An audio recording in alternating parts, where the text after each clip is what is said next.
Hola amigo, muy buenas tardes. Mira, a ti amigo católico quería decirte que muchos tienen fe en la Virgen María y se olvidaron de alguien especial, que Jesucristo está vivo.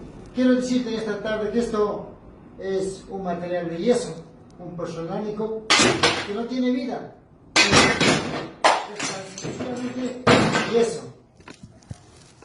Este es otro santo, como dice, tiene boca, no habla, tiene pies y no camina. Solamente es un arte donde es tan sencillamente yeso y porcelana. Son cosas que no sirven, que no te conducen a la vida eterna.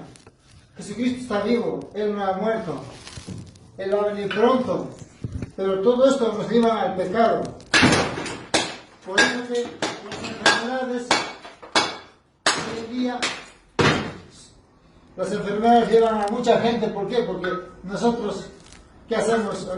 Y el mundo está adorando a estas cosas de artesanía. Todo es artesanía. Todo es artesanía. ¿Creen que esta cruz les va a salvar? No. Jesucristo está vivo. No está muerto. Mira. Sencillamente es una manera. Otro no tiene vida.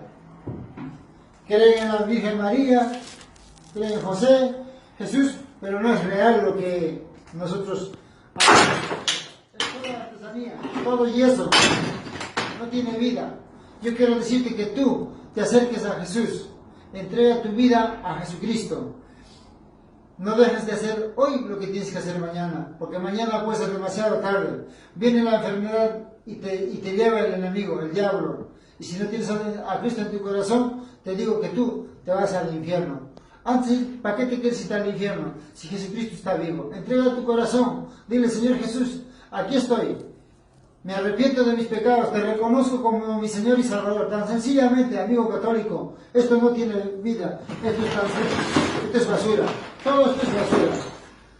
Que Dios te bendiga, amigo, por haberme escuchado. Gracias.